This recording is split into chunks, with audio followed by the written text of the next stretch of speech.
Are we okay with the person online? Perfect.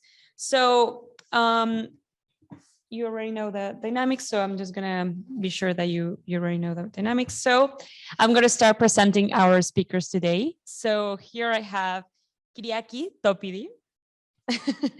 I always need to double check the names with them. So she's a senior researcher at the European Center for Minority Issues. So she would definitely have an insight and a clear idea of this. She's also the head of the research cluster on culture and diversity. And she holds an MA in International Studies from the University of Birmingham and a PhD in European Studies from the Queen's University, Belfast. So I will give you, without further ado, I will give you the floor. So if you want to start presenting, you have 20 minutes. And just a reminder that at the end of the session, we will have a Q&A session. So we encourage everyone online who is joining us online to submit their questions via Zoom or Wooba, the app, so we can continue the discussion. Thank you so much. Okay, good afternoon. Am I audible? Is it all working? Great. So I won't say who I am again, but I would like to say a few words about institutionally where I belong, especially since 2 out of 3 in this panel belong to the same institution. So the European Center for Minority Issues is a research institute, independent research institute that specializes in minority studies. And part of my job as the person responsible for research on the culture and diversity is to try a little bit and understand how the digital ecosystem impacts minorities. So if you refer to the title of the panel, I will be talking about women and minority members at the same time, which explains a little bit the intersectional analysis. And I will be focusing on online hate speech. As I was commenting earlier to my colleague and director, it is interesting that we all talk about these people without really talking about them. So the vulnerable groups, the minority groups in the digital reality, they have been referenced more or less in most talks that I attended, but I think that they merit a little bit of a closer look in terms of how they are impacted by what is happening online. So my particular focus today will be Muslim women, and my particular geographical focus will be the UK. So with that in mind, let me give you a few introductory remarks. The digital dimensions of anti-Muslim discrimination are very troublesome. This has been well recorded at the European level. What I would like to do, theoretically speaking, is to introduce an intersectional lens in anti-Muslim hate speech online. Precisely because it seems like it's a growing gendered abuse against these women, Muslim women in particular, particularly that manifest their faith in a visible way. So I will be focusing on the implications of a racialized representation of Muslim women online. Why did I choose an intersectional lens, theoretically speaking? Because they are experiencing harm as a result of online speech on the basis of their gender, their religious affiliation, and sometimes their ethnic origin at the same time, which has very obvious implications from a legal perspective, which is my perspective in terms of fundamental rights that they enjoy. Now, let me tell you a little bit more about intersectionality and why it is helpful for us, because in terms of it as a concept, it allows us to look at multiple identities. So the person and the group is examined, if you want, from the multitude of identity markers that he or she holds, because it allows us to speak a little bit more about the socio-legal positionality of the person, and because it, most importantly, gives evidence of the intersection systems of power, the intersecting systems of power that actually perpetuate inequality and inequity in general. There are theoretical inquiries and empirical inquiries that are developed further in the paper. One question, theoretically speaking, is how what are the individual effects of discrimination, and how, if you put them one on top of the other, they create different outcomes. And then on the basis of that, is it safe to generalize and say that all the group has the same problem in terms of the cumulative effect of discrimination.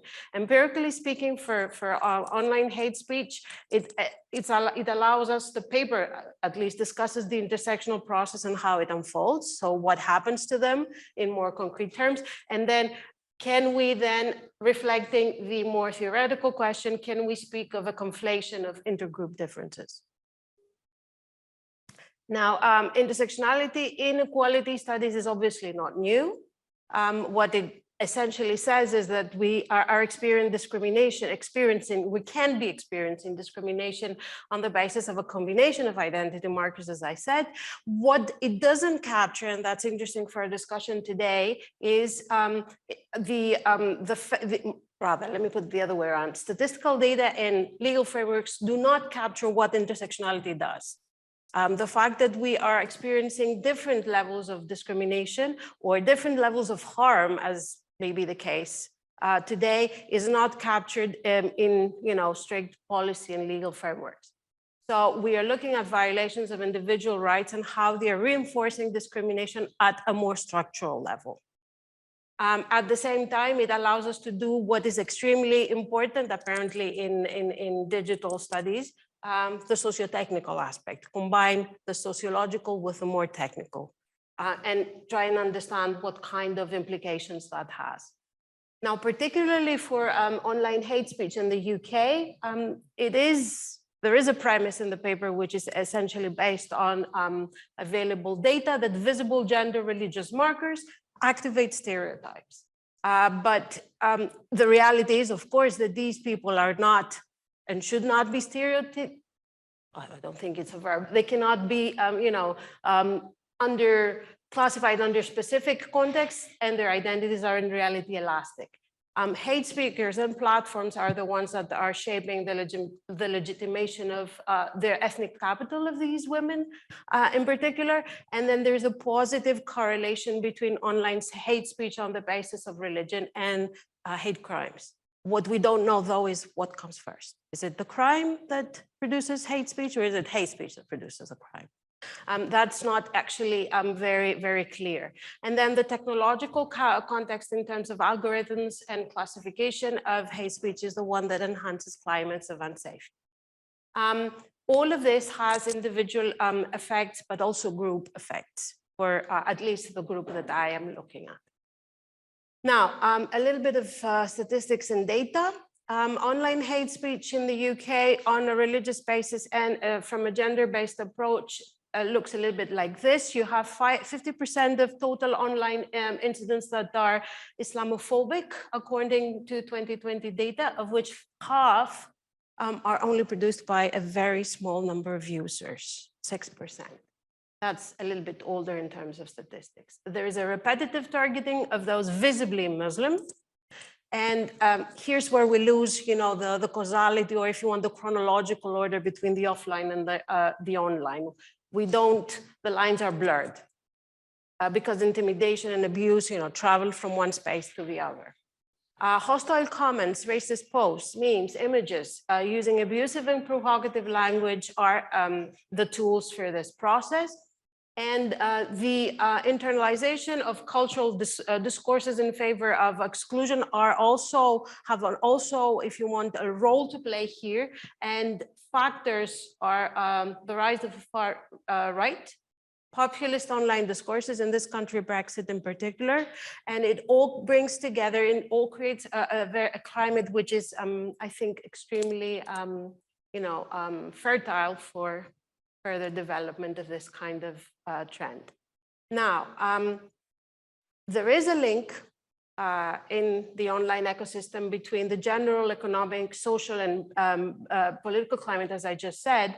But what is, I think, important to remember here is that we have 80% of female Muslims that live in fear of experiencing Islamophobia. And that's a very high number in terms of, targeted online hate speech. And it does, and this kind of online hateful environment operates also against a background of tense community relationships. It's in the particular geographical context here. What is, I think, interesting in terms of analysis is to know the role of trigger events every time there's a particular event, it is that, puts into question the presence of religious minorities, let's say, in this country, or their contribution to society, or their role within social cohesion. Sometimes that is likely to trigger spikes in online hate speech, or the murder of someone, of a lieutenant in 2013. That was, for example, a very characteristic trigger event where after that, online hate speech against Muslims and women in particular spiked. I mentioned the role of far-right parties, so I'll move to a little bit of analysis on what the law says. I will just give you a very general, if you want, impression by saying that the legal system is actually probably not the best place to combat hate speech. And that is also the case for the UK. Cyber hate has a very broad definition, but no legal definition in terms of, a commonsensical one, or one that we can use with relative safety. It could be approached as any use, or the use of any electronic communications to spread anti-Semitic, racist, bigoted, extremist, or terrorist messages or information, but that's not the legal definition. What the law says, and the law is fragmented on the question, is it's an offense to incite hatred through hate content on the basis of race, religion, and sexual orientation, and that can be protected in various forms. So various forms of content are criminalized. But we don't have, as I said, a single piece of legislation. We do focus, nevertheless, on what are called protected characteristics, which are used very commonly here, but also in a European perspective, if you do a comparative analysis, as, if you want, aggravating circumstances. It's not a self-standing issue or crime. And here you have, in this particular case, the British case, a distinction between hatred and hostility in the available criminal provisions, which is not very helpful because we can't really tell the difference between hostility and hatred from a legal perspective. We don't know in particular what hostility means. I'm listing here a few of the acts. I don't think I should trouble you with too many details. It suffices to note that hate speech is penalized on the basis of the targeted nature of the speech in itself, but also the second element is on the basis of its impact on the social group, though. So the call, the incitement to others to hate in a threatening or abusive way, which makes it very unsuitable if you think about it, if we want to transpose it on the online, at the online level. De facto, in empirical reality, we have very low reporting of hate speech, let alone online hate speech, very low removal rates by tech companies, and very low prosecuting. Which brings me all the way back to my initial comment that the legal system is perhaps not ideally placed to look at these processes. Now, what I do next in the paper is discuss a little bit the role of platforms. And I think this is where it becomes even more interesting because we know that today content moderation is the most widely used method to address harm online, but it doesn't come with transparency. On the basis of that, what we do see is depictions of Muslim women as oppressed and sometimes dangerous, as women that don't have enough agency, or any agency, as a matter of fact. And these depictions are allowing the normalization of xenophobia and propaganda to grow. A very classical case study is Twitter in that respect, showing exactly how that process works. And the enabling factors are, as I said, the online political discourse and how politicians, use sometimes these discourses or manipulate them, and the far right that I've already mentioned. All in all, to reach the conclusion here that it's not sustainable, not tenable from a public policy, but also from a socio-legal perspective, to claim that platforms are neutral moderators. But I think we know that we're past that stage essentially. Platforms cannot afford neutrality here, so much as criminal laws are not the exclusive habitus of regulation. So these are two realities that I think we have to take into account when we look at policy making. And then one other important thing, And that is something that I think the online safety bill is struggling as well, and has been struggling as well. And the outcome is probably not very satisfactory, is what do you do with content that is legal, but still very harmful? And I don't think we have the answers yet, or a conclusive answer about these kinds of questions. Now, major platforms, of course, you know as well as I do, prohibit hate speech, but of course we can discuss the effectiveness of their internal rules, where sometimes someone who is famous and has, you know, a lot of followers gets different treatment than me or you. And then it's a question of enforcement and discriminatory application. And then it's also a question of how sometimes a very, if you want, reverse process is happening. Groups of haters attack members of minorities with the outcome of silencing them when they complain. So a reverse process happens instead of the, you know, the classical reporting process. So screening content techniques have been shown to have limits. There's a lot of literature on that. But what I'm more interested here is to look at hate speech as a reflection of a culture of systemic discrimination, something which is a little bit, you know, broader than what the platforms say, what criminal law says, and that actually can be shown if you look at public perspectives, public opinion perspectives on the hijab, for example. Still, you have 30% of the British public perceiving the hijab as a threat. Maybe it's higher now, I don't know. So the vision here of the tech companies as being, you know, disconnected from society, sorry, is not probably very helpful towards policy making, where context should, in my opinion, as I argue in this piece, be the starting point of the analysis as opposed to being just a factor. And by that, I mean that we could perhaps consider alternative approaches such as more behavioral approaches when we want to combat hate speech, you know, towards specific categories of victims. Just to give you one suggestion, which is debatable, is we noticed, I mentioned a while ago that it's only 6% that produce 50%, 6% of users that produce 50% of content. So if platforms focus their efforts on, you know, having a more, a closer look at how these users behave, then I think it's easier to fix a good proportion of the problem rather than, you know, coming up with systems that are either over removing or under removing content. Now, a brief look at the kinds of hate speech that Muslim women endure. My starting point here is that hate speech transforms attacks against ideas to attacks against persons. And the most common thing that you will find is attacks on moderate Islam as untrustworthy, Muslims as not a race, calls to wipe out Muslim culture, and so on. There's this kind of oldish classification from 2013 that looks at hate speech on the basis of, you know, a categorization and comes up with the following, if you want, typology. You can have anti-Muslim hate speech as security threats, cultural threats, economic threats, as objects of dehumanization. So we depict Muslims as animals, for example. And demonization. For the women in particular, I think there is a continuity with respect to their experiences offline and online.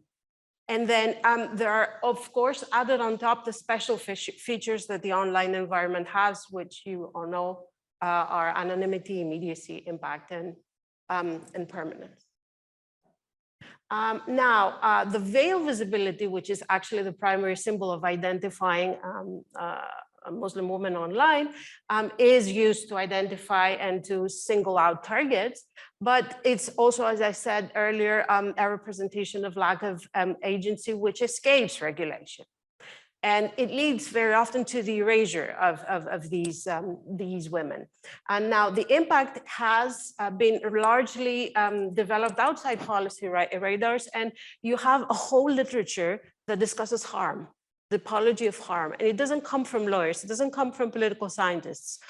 It comes from, you know, computer science people where there is, I got it. There is discussion of how to categorize a little bit the harm. What is interesting, again from an impact perspective, is that the gravity of a crime doesn't determine always how the degree of harm. So that requires a deeper reflection. And then what is the most problematic, if you want, implication is the sense of justification that perpetrators develop when they attack these women, and which they often label as patriotic speech, especially when it comes from the far right. So we are being patriotic. This is our duty to attack these particular women. We are looking at a digital clash between several rights of these women: expression, autonomy, dignity, equality. And we're looking also at what is now a gendered crisis. Misogyny is something, for example, that is being discussed as being a serious candidate for a criminal offense, not just here, but all the way around Europe. And also, I think at the EU level. And the victimization here is leading these women to, undertake continuous risk assessments when they are essentially living their lives. How do I go to work? Where do I take my children? Do I wear it, the veil, or do I take it off? Do I post online, or do I, remove myself completely? So it's a very complex socio-legal reality. So what are the responses in this system? And with this, I will end, I promise. Human rights standards for businesses is a very big discussion. We are not seeing tremendous progress. Social computing moderation approaches are showing us that legality is not how users perceive harm. So I'm not, despite being a lawyer, I'm not very hopeful that law is the answer. And the UK has come up with specific institutional responses. A law which collects victim experiences. Civil society organizations, Telmama is the most famous one that works in this particular area. But what is interesting is the normative responses. The online safety bill. It moves beyond liability. It introduces a duty of care.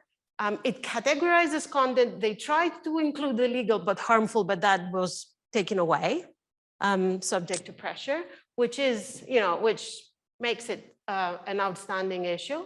But then there is a duty of user empowerment. So mechanisms should be there to avoid exposure to harmful content, including hate speech, with the oversight duties that Ofcom has, and the absence of risk assessments, which you would find, for example, in the Digital Services Act, the new European piece of legislation.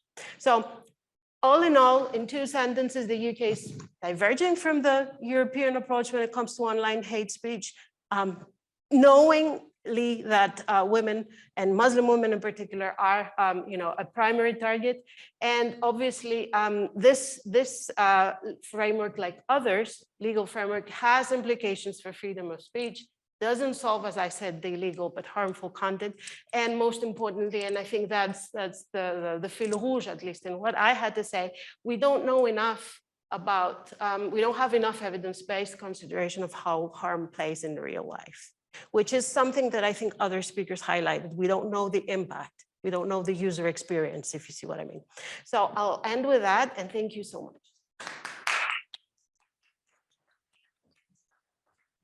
Thank you so much, Dr. Topidi, for your insightful remarks on the intersectional analysis of online hate speech.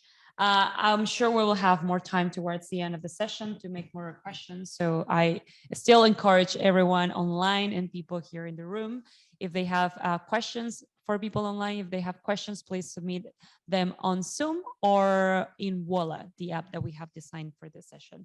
So I will move on to Velo Petay. Thank you for being here. He's the director of the European Center for Minority Issues.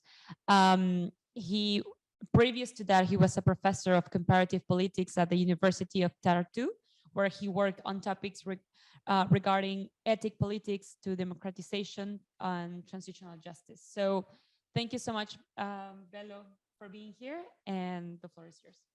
Thank you so much. Good afternoon, everyone. It's a pleasure to be here. I will continue the stream of speakers from the ECMI. We are, as Kyriaki mentioned, an independent research institute on the German-Danish border. So we're located in Flensburg in Germany, and supported both by the governments of Germany and Denmark. So we're very much a cross-national, international organization, and we look at ethnic issues and minority issues. But I myself, as you heard, come from Estonia as well. And so this lens explains the second or the first half of this title. So everything about e-governance. As you may well have heard, Estonia is indeed very much into e-government and e-government services. So I put those two halves of me together and was asking myself, what is the relationship between e-governance and ethnic minorities, and how is it affecting it? So there's obviously the emerging research paradigm here, the research program, looking at both the good and the bad. There's certainly a lot of empowerment that e-governance can give to minorities, in particular in relation to arbitrary behavior by bureaucrats and other questions of discrimination.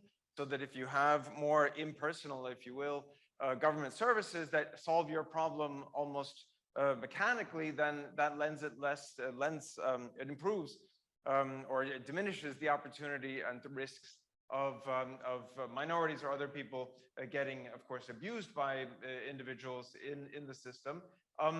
But there are also, of course, pitfalls that I want to look at and see where they might be emerging for minorities. Now, I'll be clear that I'll be talking mostly about national minorities. This is a part of the particularity of our center, where we focus on national minorities and less on immigrant minorities.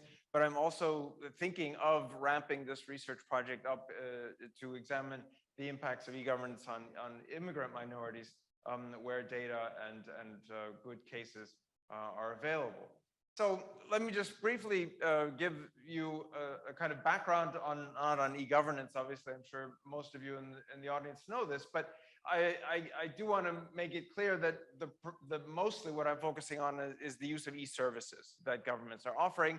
There's clearly an element of e-democracy that is also coming out of the general idea of e-governance. The use of electronic tools in democratic governance. So anything that we could use, any way in which we could use different apps or different electronic means to bolster participation, bolster deliberative democracy, those kinds of things are also embedded in the broader notion, but I'm not focusing on them as yet. This obviously has an element of impact on minorities as well. You can well imagine that minorities play a role in how well e-democracy might work. But for the moment, I'm focusing on e-services, and I'm also focusing only on the democratic context.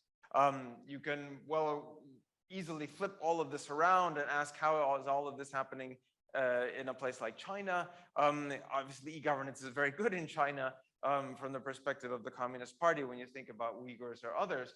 So again, that shadow, that dark side of e-governance and minorities is also not within the scope of this research, but it's definitely in the room, as it were. Actually, my analytical framework comes down to 4 different concentric circles, and I'll be going through each of them as quickly as I can. But I start with the biggest idea, which is, of course, the general digital divide. So doesn't make sense to talk about e-governance and the opportunities for minorities if you don't have digital access to begin with.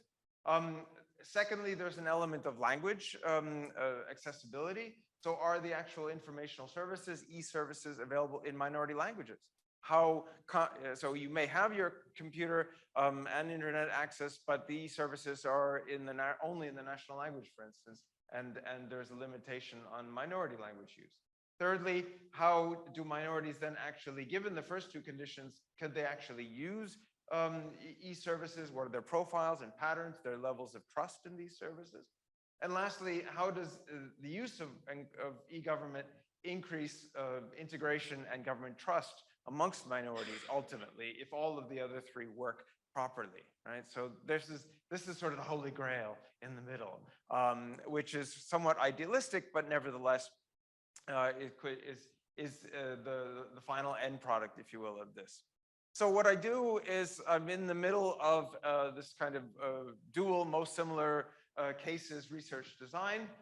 So on the one hand, I'm looking at comparative data for Estonia and Latvia, because indeed they have comparable Russian-speaking minority populations. Each of them comprise about 30% of the population in each country. So they're sizable, they're relevant, they're important.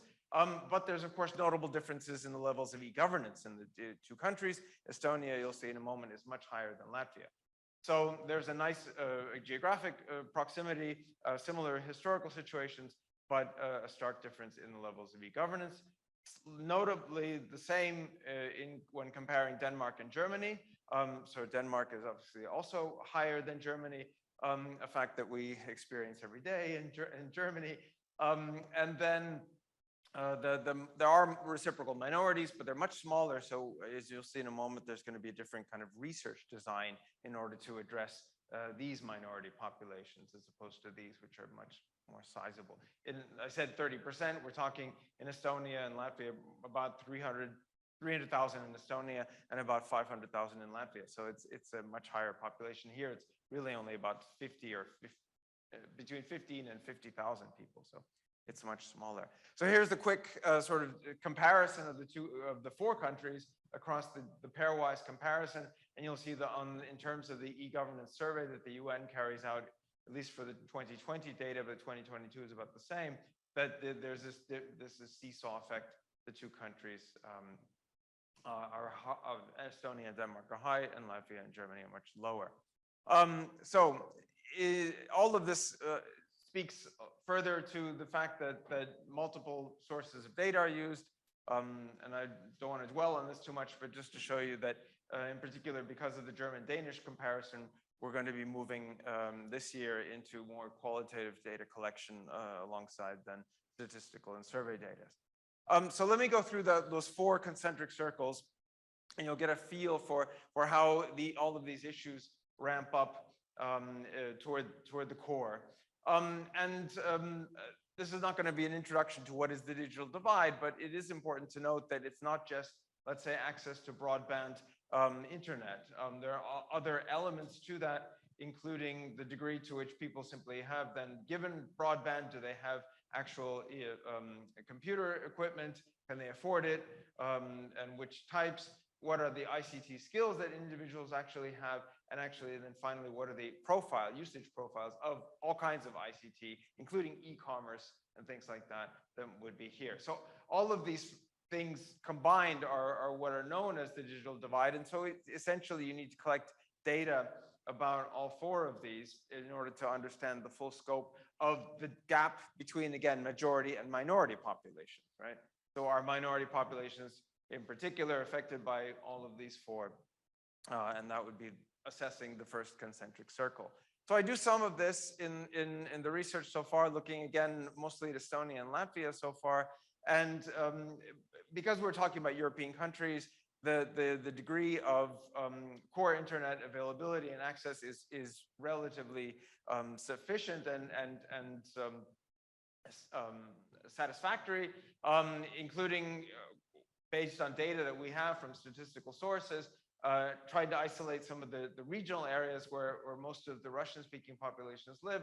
You see that there is a bit of a gap, but of course it declines over time, and it's really not that noticeable anymore.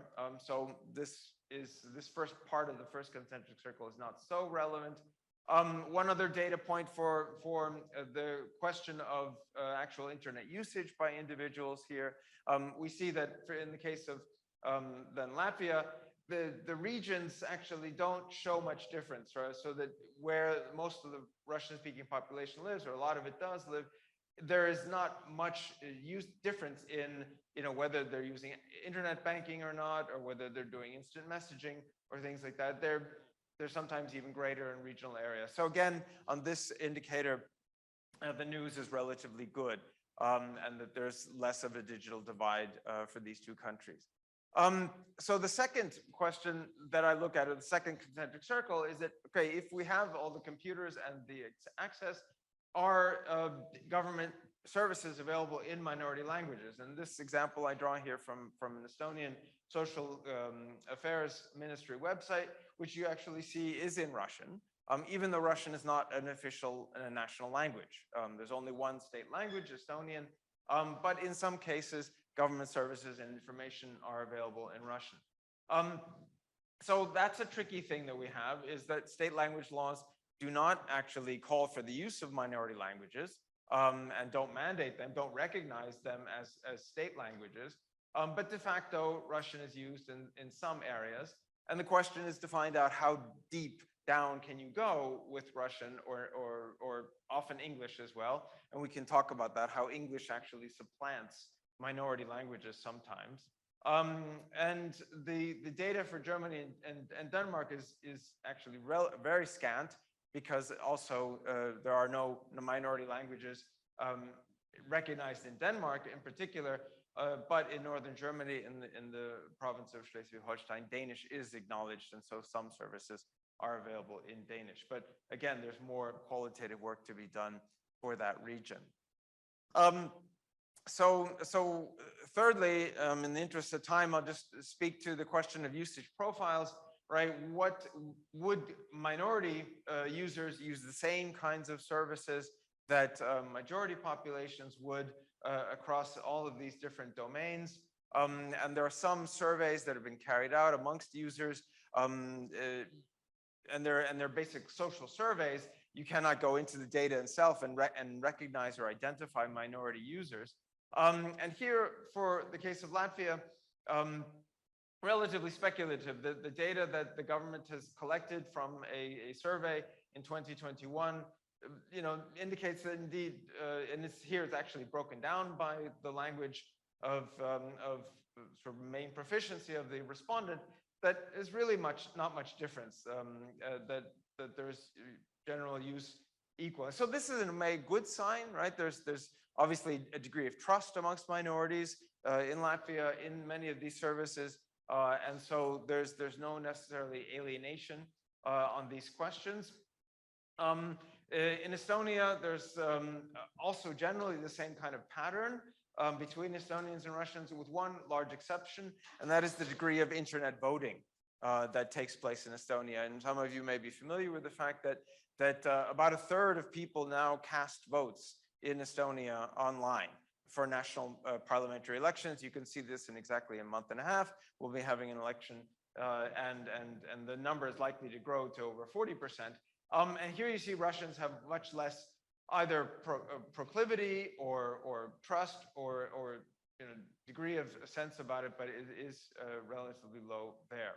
But again, no. So it's not necessarily a question of capacities or abilities. It has something to do with the political behavior and that question.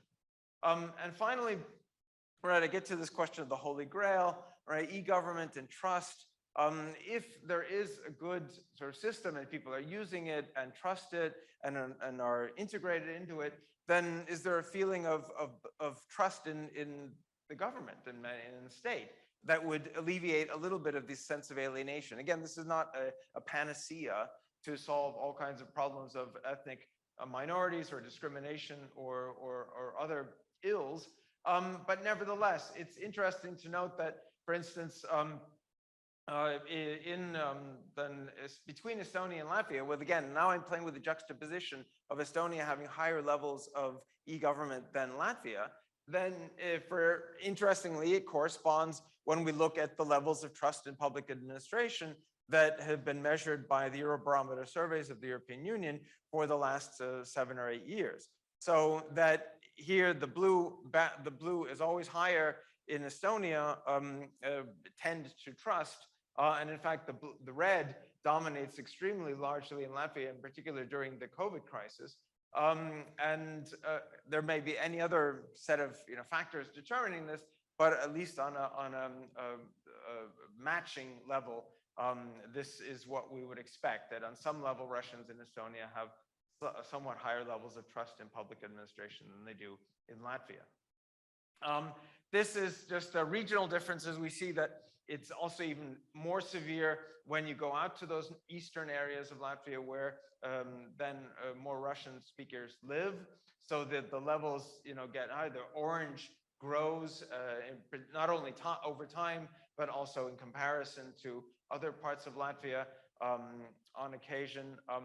And this is slightly the case in Estonia, but you see overall the red and the green predominate over the orange. So if I quickly go back to Latvia, you've got more of the orange and less of barely any of the blue. And here there's more red and green.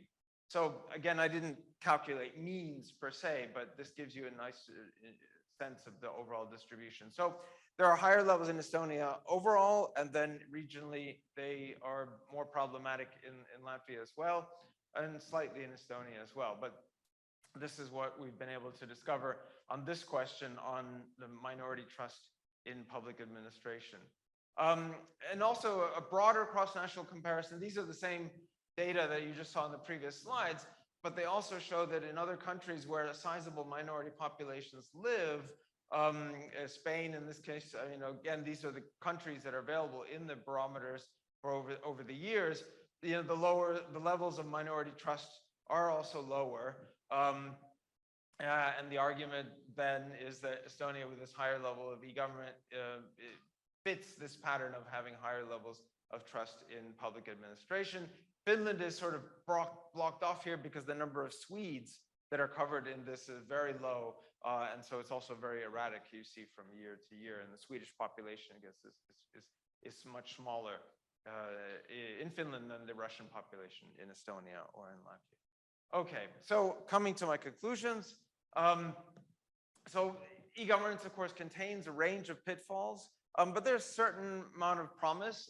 Again, I didn't go into the more holier grail, which would be e-democracy, right? And what are the potentials for actually bringing people together through electronic means into discussions, into deliberations.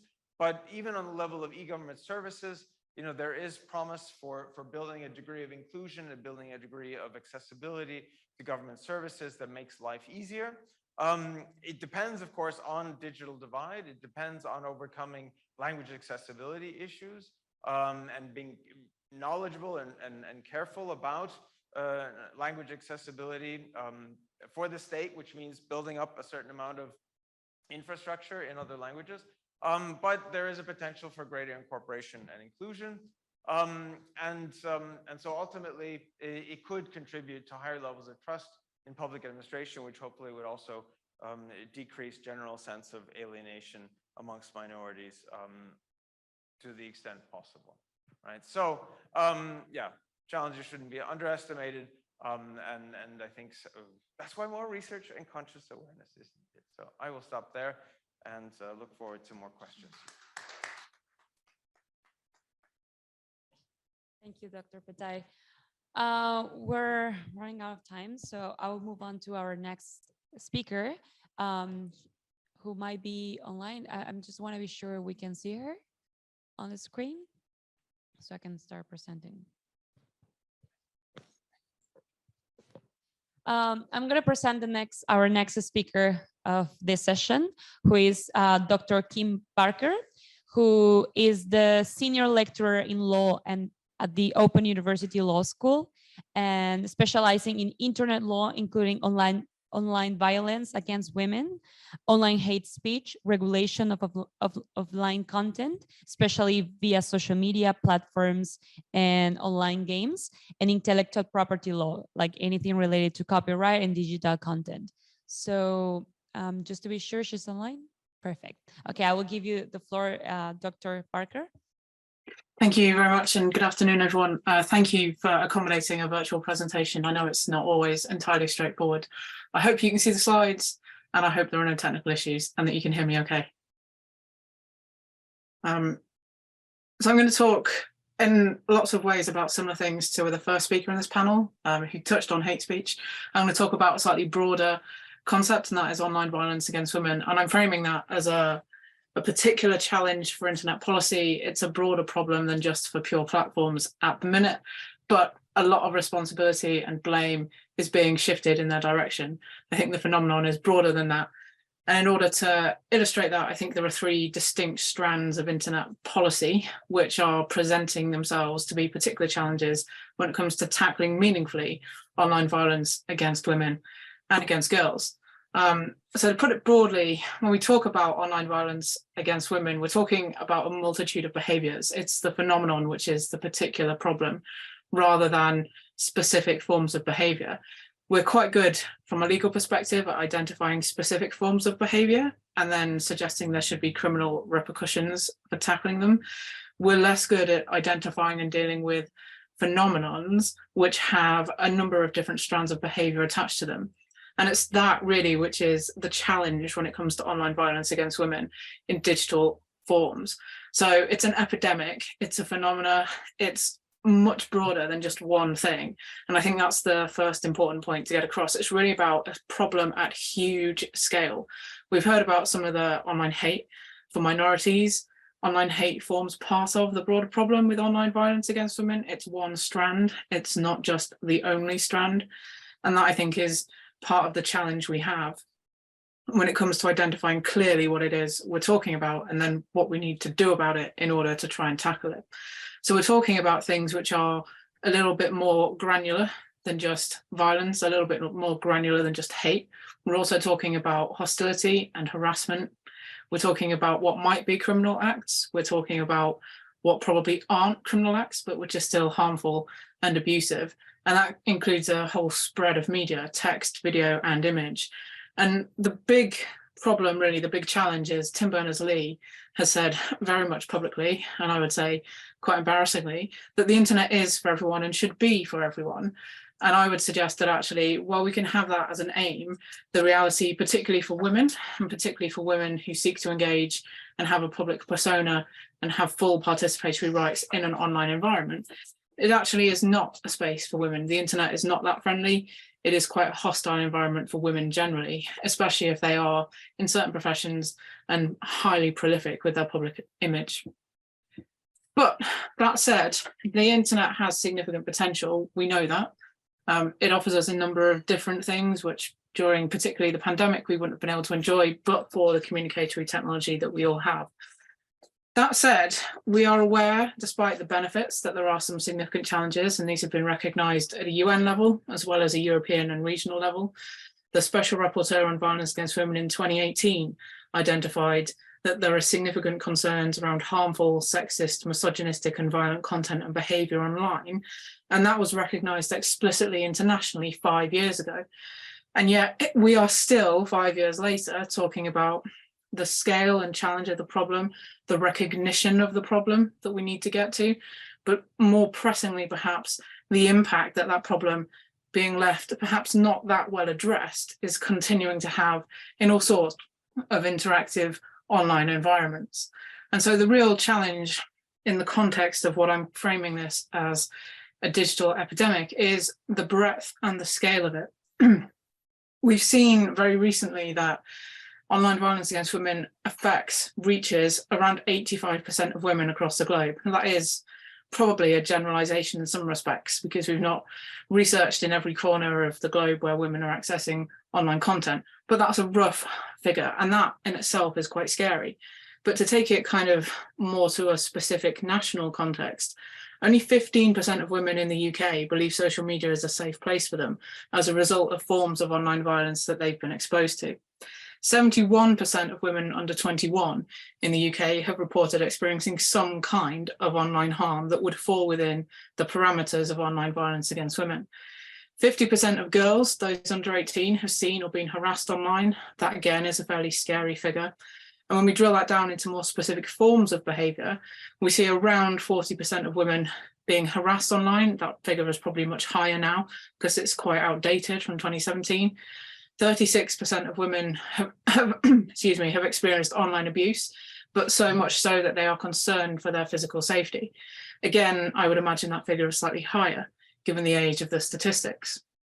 And probably the most damaging one of all of these things is that when added together, the bigger picture about online abuse, about feeling unsafe, about what can come across as comments and jokes rather than threats of rape and murder and serious physical harm. The bigger picture is this is not something which is just affecting one group of women. It's affecting the whole span of women who use the internet in both social and formal work contexts. It's also affecting women of all ages, and it's affecting women outside just the UK context. It's a much broader global challenge. And those statistics taken in isolation are pretty damning, but put together, they reflect that actually there is quite a significant problem in terms of the scale of this, but also a very significant problem in terms of what we might need to be thinking about doing from a policy and legislation perspective. The caveat to all of that is that we know, much as with hate crime, that there is an established level of underreporting with violence against women. There is an even more pronounced level of underreporting about forms of online violence against women because of the way the online forms of violence have tended to be regarded and categorized by those dealing with it. So all of this suggests that actually the internet is not really a place for women. I can appreciate the irony of presenting over the internet today on the topic, but that aside, women aren't really welcome online, and this isn't new. This is very much pronounced as a result of social media and interactive spaces online, but this is very much a historic problem which has stretched and become established from the very earliest interactive forms of communication. Women are taught very early on that certain gaming environments are not for them. They shouldn't go there, and if they are going there, they should pretend to have a different gender and create themselves a different online identity. And that in itself sends quite a damning message about whether women are welcome in the online space or not. And this is, again, partly reflective of the way in which sexism appears offline in society and the normalization of misogynistic behaviors. We see that there are various forms of online sexism which are referred to as pernicious from Fox, Cruz and Lee, but also the ways in which behaviors like making sexist jokes and gender-specific comments really result in what we refer to as normalization. And the normalization of this abuse reflects the wider tendency, online and offline, for violence against women and girls to be normal, to be something you should just expect, very much in the way that street harassment is something, in a lot of ways, we are just told to expect. It will happen. It's part of life as a woman in a public space. Rightly or wrongly, that's the messaging that exists around a lot of these problems. And ultimately, while none of the behaviours are new, the spaces in which these behaviours are happening are new. So the online environment has now provided a different space. It's a new space for what we are calling a centuries-old pre-existing phenomenon, and that is misogyny. So it's not a new problem, it's just an existing problem exacerbated in a different space. That said, the caveat is that online violence against women is not and has not been presented as a policy priority in any form. It's also not really an online communications priority. And I would go so far as to trying to keep my inner criticism of the online safety bill deeply embedded in a different place, because it also has not suggested that women are a significant feature of any kind within its proposed regulatory framework. And I think that in itself is particularly damning given the aims, the supposed aims of that piece of legislation. And the real problem, challenge, barrier, obstacle that we're facing with all of this is that we're trying, at least in certain forms of dialogue, to ensure that online spaces are safe for everybody. The UK has come out very clearly and said it wants to be the safest place in the world for people to go online.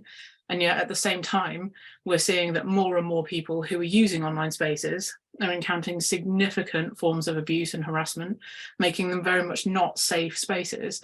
And we're not really joining the dots between what we say we want to create in terms of a safe space and what we're actually doing to make that a reality for women.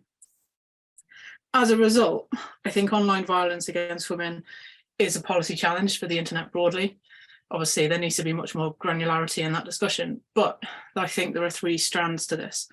The first is in defining what we mean by online violence against women. The second is incorporating that meaning in policies, terms, laws, soft laws, all of the discussions, and ensuring we're consistent with that terminology in its incorporation. And the third strand is reporting and recording online violence against women. There are challenges, of course, with all of those, but I think those are the three strands which would really move on some of the discussions and some of the problems we have when we're trying to identify internet sexism and trying to introduce ways to address it. First and foremost, I think the biggest challenge that I've already kind of hinted at is that we talk about online violence against women as an umbrella term. We have it as a very much a heading. We say there are behaviours which can fall within it.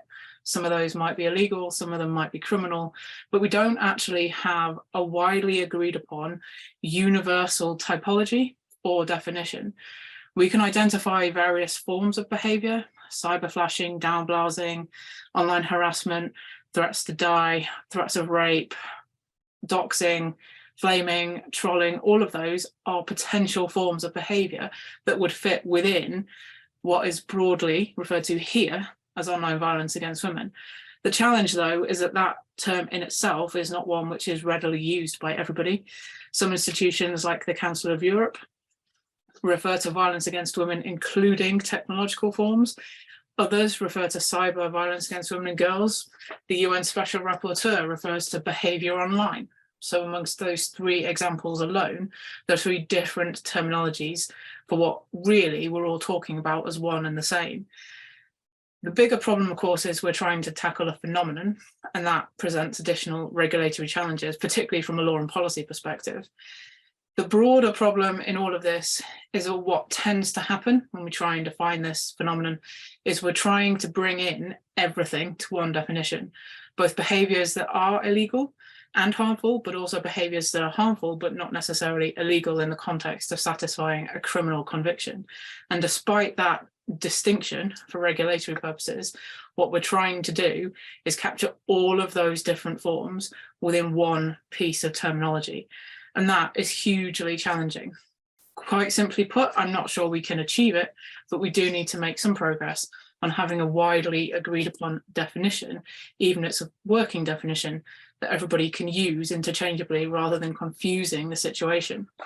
So to take it to a next step, for instance, there are some indicators that some bodies and groups are beginning to come to a similar conclusion in terms of what we mean by online violence against women. Council of Europe has now officially recognised that there is a digital dimension of violence against women.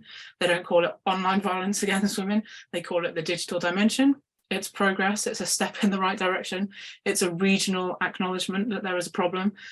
But again, instead of having a terminology and a particular phrase, what they do is refer to a series of behaviours that might fall within the broad heading of digital dimension of violence against women. That can include threats, that can include rape threats, that can include doxing, sexualized doxing, non-consensual image sharing, image-based sexual abuse. The list is almost endless in terms of what could fit within it. And that is just one other example.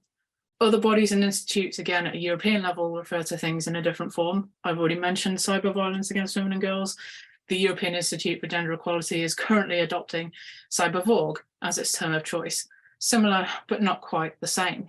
And that, again, I think illustrates the difficulty when we try and tackle this.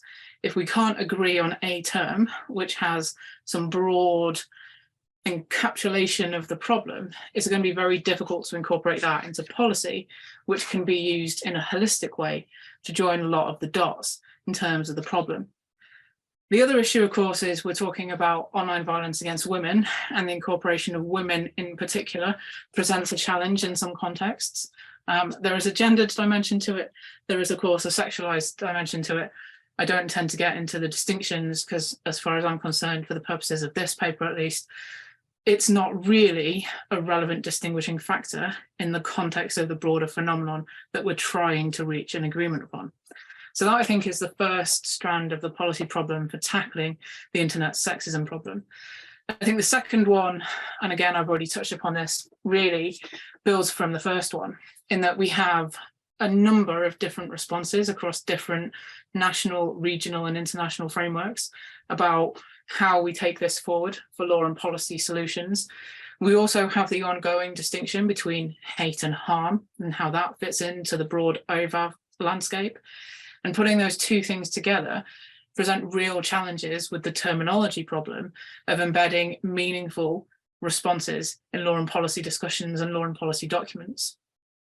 And if we take it just from the UK and European example currently, in trying to address issues of online safety, internet safety, the UK alone has deviated from the terminology it uses and the legislative and policy responses it has suggested are its priority in the last 4 or 5 years.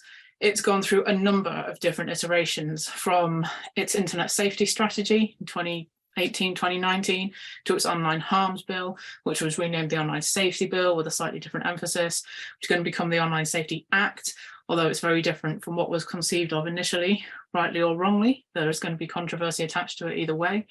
At a European level, we've got the Digital Services Act. In Germany, there's NetzDG, for example. Council of Europe have got its digital recommendation, their internet safety charters, there are discussions around duties of care, there are regulatory forms dealing with videos in the Audiovisual Media Services Directive, and then there is the broader context of communications offences. And all of those potential policy and legislative areas play a role in how we might be able to tackle online forms of violence against women and girls. But the bigger difficulty is that they all talk about roughly the same behaviours in slightly different contexts. And from a legal perspective, at least, that presents a number of challenges, because if we can't agree upon a definition, it's very difficult to agree upon how we would then regulate the behaviour or the activity that falls within that definition and which falls outside of it. And that presents even bigger challenges when we try and take national differences and put it in a broader international, regional, cross-border framework. And of course, the internet is international, it's cross-border, it's cross-jurisdictional. So all of these problems exist at national and regional levels, but also much more broadly at international levels. And getting an agreed definition and agreed set of terminologies might help us with embedding this in law and policy responses to try and address the phenomenon. There is one additional challenge when it comes to addressing and embedding online violence against women and girls into policy. And that is very much what is known, certainly as far as I'm concerned, as the duality. Quite often what we see in law and policy circles is that law and gender is talked about in combination, or that law and technology is talked about in combination. Very rarely do we see law, gender and technology talked about together. In a lot of ways, what we see in policy documents are violence against women and girls strategies, with the online aspect as an almost entire afterthought. So there is also that obstacle to overcome, and some of the terminology and addressing that might address some of the ways in which the policy obstacles have arisen. And then the third kind of policy problem, I think, for the internet in trying to address this is how we report and record online forms of violence against women. Not only do we need to agree what it is we're talking about, we also need to agree how we get that into policy documents. We need to make it a policy priority. Currently isn't and hasn't been throughout the history of online safety regulation in the UK. There is also the bigger problem in terms of recording it and reporting it. If we don't know what we're talking about and it doesn't feature in law and policy, it's very difficult to identify categorically what the scale of the problem is. And if we have no obligation to report and record because we don't know what it is that we're talking about, it's very difficult then to ensure that it's embedded in codes of conduct, rules, terms and conditions, platform strategies for safety, and legal mechanisms for ensuring that there is national action to address those problems. So if we can't identify it, we almost come back to a 360-degree problem. We need to know what we're talking about and what the scale of the problem is before we can ensure that there is a policy response to that problem. And all of that really creates what is a bit of a perfect storm when it comes to trying to address online violence against women and girls in the context of the internet broadly considered.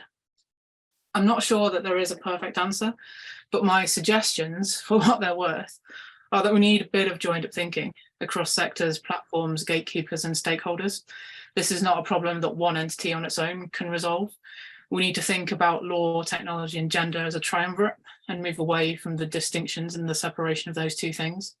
We also need, if we can, to reach an understanding of online violence against women, which is widely accepted, to reduce some of the generalization.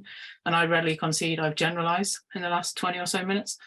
But we also need to incorporate policies and terms that have a gendered lens to tackle a gendered problem. And this very much is a gendered problem in the context of sexism online. But in order to do all of those things, we need to call it out when we see it. We need to record it, monitor it, record the responses to the monitoring and evaluate whether or not we have effective measures for those things. And if we don't do any of that, then sexism as an internet problem will remain and will persist and will probably cause us even greater problems in the future, given the way online interactions are shaping up than it currently does at present. I will leave it there. I look forward to discussions. Thank you very much.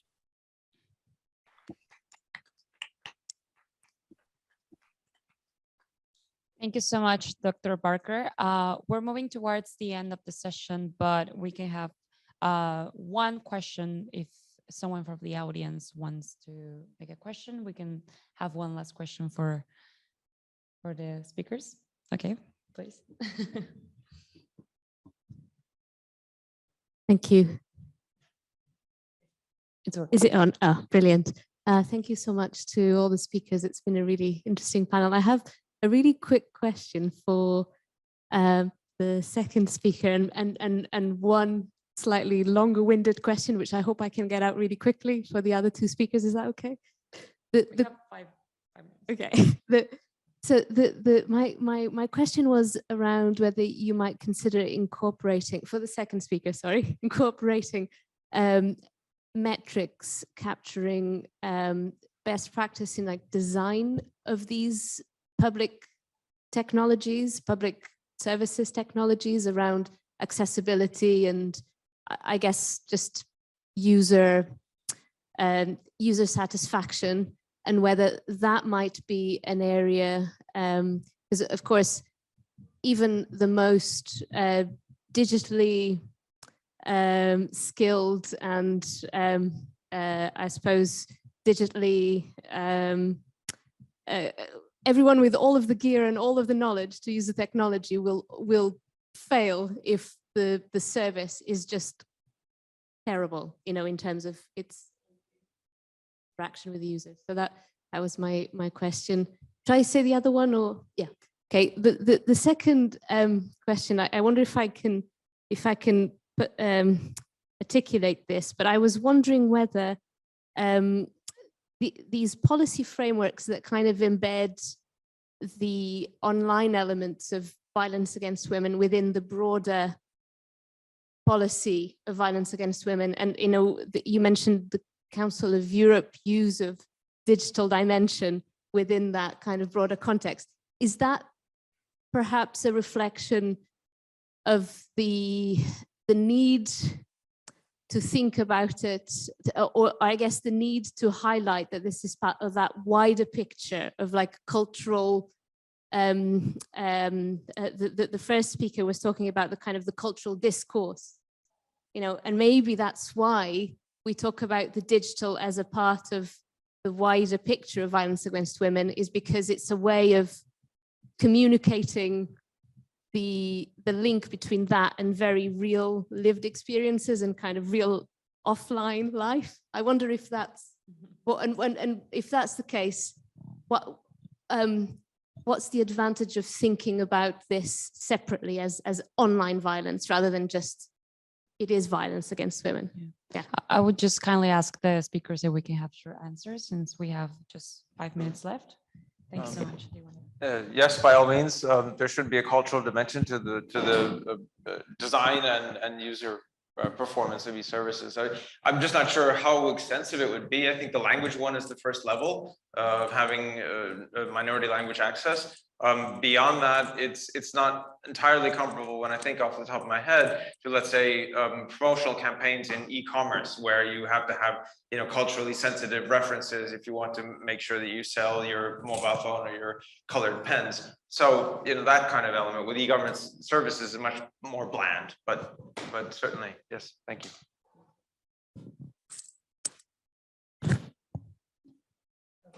Oh, should I move? Okay, very briefly. Very briefly, I'm not entirely sure I got the question, but my understanding of the way that the current policy and legal frameworks are today are not necessarily the result of a dialogue or of an attempt to take the cultural dimension into consideration. I think, in fact, they are showing the deficit of that. as I tried to explain. I think they're mostly the result of compromise. And if you look at platform governance analysis, you would probably notice the fact that we started without the regulation. We are now moving into, we considered liability, it failed, and now we're moving into the post-liability regime, which is in the European case, accountability. It's a very, or more transparency. As I said, the UK is moving into a different path, devising different rules from both a legal and a policy perspective, but the demands are roughly the same. It's the law in this case and policy largely are reactive. They're not proactive. So I think it's not entirely fair to say that there has been consideration.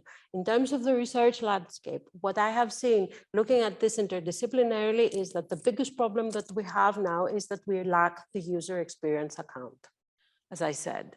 I think that this is necessary in order to devise some kind of meaningful intervention at any level. So I'm generalizing and I'm trying to be very quick, and I'm not even sure I got the question, but we can discuss further if you need. So thank you. Thank you so much. Dr. Parker, if you want to add something to the question. Yeah, thank you. I think it's an excellent question, and I think it's part of the broader understanding around violence against women and its different forms. We're very good, to be very brief, at understanding now more the domestic violence context and how it has a number of different strands. We're less good, I think, understanding other aspects of where violence appears and how to respond to that. But yeah, it's a question I can't answer very briefly, so I'll leave it there without just waffling on for another 40 minutes. Thank you so much. Just a reminder that we can continue the discussion either online or either on the WUBA app. So you always have those spaces for you to continue the discussions. Thank you so much to the three speakers of today. Thank you for joining us, everyone online, people here in the room. And we're going to start the next session in 6-7 minutes. Thank you.